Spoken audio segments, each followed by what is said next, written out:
کہ اپنی زندگیوں کو منظم کریں، اپنی زندگیوں کو ہمیشہ سلیقہ مند رکھیں، اپنی زبان کو، اپنے لہجے کو، اپنی سوچوں کو، اپنے خیالوں کو، اپنے معاملات کو، اپنے معمولات کو بہت اچھا رکھیں۔ بعض اوقات ہم خام خواہ اپنے آپ کو گناہوں میں مبتلا کر کے اپنی آخرت برباد کر لیتے ہیں۔ تو اپنے صبح اٹھنے سے لے کر سونے تک، فجر کی نماز سے لے کر بستر پر اپنی کروٹ لیتے ہوئے محاسبہ کریں کہ آج کا دن میرا کیسا گزرا۔ جس کے 2 دن برابر گزرے وہ ہلاک ہو گیا۔ ہر آنے والا دن گزرے ہوئے دن سے بہتر گزرنا چاہیے، لیکن اگر ہمارا گزرے ہوئے کل سے آج کا دن بدتر ہے تو سوائے ہلاکت کی اور کچھ نہیں ہے۔ اور اسلاف کی زندگی اس حوالے سے دیکھیں تو اس لیے یہ بہت برا سودا ہے اور یہ بڑی جرت ہے۔ انسان کو پتہ ہے کہ میں جھوٹ بول رہا ہوں، اس میں تو کوئی اختلافی فرقہ نہیں ہے، گروہ نہیں ہے کہ اس کی سزا آخرت میں کیا رکھی ہے، دنیا میں کیا رکھی ہے۔ انسان کسی سے حسد کر رہا ہے، بغض کر رہا ہے، دشمنی رکھ رہا ہے، کسی کو گالی دے رہا ہے، سب و شتم کر رہا ہے، کسی کا مال ہڑپ کر رہا ہے، کسی سے زیادتی کر رہا ہے،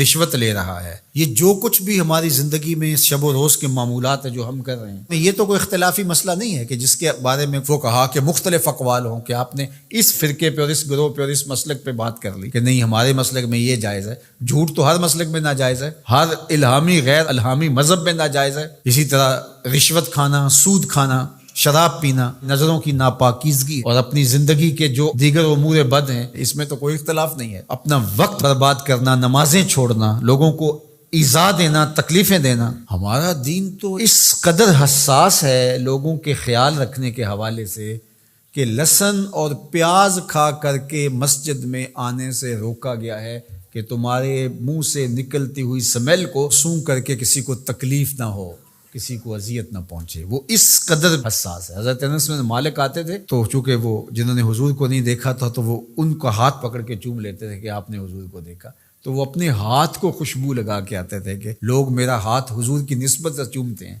تو ان کو اس کا احساس ہونا چاہیے۔ یعنی یہاں تک ہمارا دین ہے۔ تو آج میں اور آپ ایک دوسرے کے لیے باعث اذیت جب بن جاتے ہیں، اپنے ہمسائے کے لیے، اپنے دوست کے لیے، اپنے کلاس فیلو کے لیے، اپنے بھائی کے لیے، اپنے محلے داروں کے لیے، اپنے معاشرے کے لیے ناسور بن جاتے ہیں، ہمارا وجود لوگوں کے لیے اذیت کا سبب بن جاتا ہے، تو اللہ تعالیٰ نے فرمایا فما اصبرهم علی النار، آگ پر کتنا حوصلہ ہے کہ وہی اعمال کیے جا رہے ہیں جس کا نتیجہ جہنم ہے، وہ اعمال کیے جا رہے ہیں جس سے دل مردہ ہوتے ہیں، وہ اعمال کیے جا رہے ہیں جس سے قربت الہی میں نقصان ہوتا ہے۔ بتاؤ نا وہ کون سی چیز ہے جس چیز نے تمہیں دلیر کر رکھا ہے اور تم جہنم کے راستے پہ چل نکلے ہو؟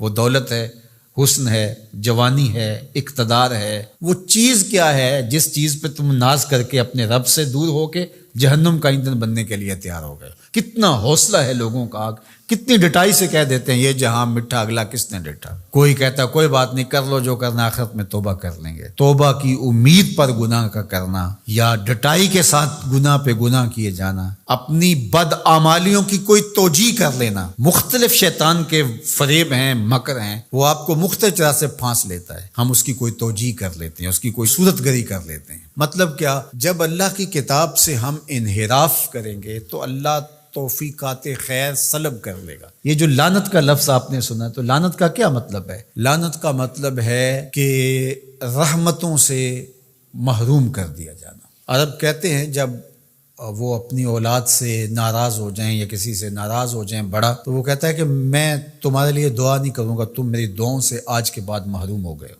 بلکہ میں نے پڑھا ہے کہ کچھ اعمال ایسے ہیں جن اعمال کی وجہ سے بندوں کی دعائیں قبول نہیں ہوتی، اور دوسرا اس کو سزا یہ ہوتی ہے کہ جو نیک صالح پاکیزہ لوگ جو دعائیں کر رہے ہیں پوری امت کے لیے، تو وہ امت کا فرد تو ہے، ایک شخص تو ہے امت کا، لیکن اس نیک لوگوں کی دعاؤں سے اس کا حصہ منہا کر دیا جاتا ہے، اس کے حصے میں کچھ نہیں آتا، کیونکہ اللہ نے اس رحمت کے وصول والی فہرست سے اس کو نکال دیا۔ وہ سانسیں تو لے رہا ہوتا ہے لیکن زندہ نہیں ہوتا، وہ اپنے آپ کو مسلمان تو کہلا رہا ہوتا ہے، لیکن بات یہ ہے کہ اسلام اور اللہ رسول سے تعلق اس کا واجبی سے ہوتا ہے۔ تو آج ہماری بدحالیوں کا اور ہماری رسوائیوں کا سبب اس کتاب رحمت سے دوری ہے۔